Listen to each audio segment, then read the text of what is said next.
జానపదం కొత్త ఆట నేర్చిందా పాపలాంటి లేత పదం పాఠశాలగా కూనలమ్మ జానపదం పల్లె దాటి వచ్చిందా చవళిల జానతనం పాట చూపగా కుంచెలో దాగే చిత్రాలు ఎదురొచ్చేలా అంతటా ఎన్నో వర్ణాలు మంచులో దాగే చైత్రాలు బదులిచ్చేలా ఇంతలా ఏవో రాగాలు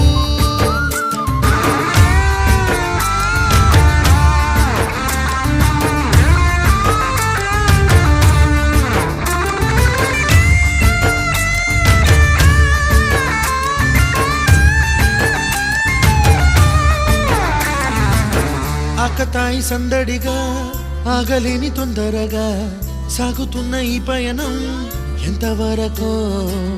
రేపు వైపు ముందడుగా లేని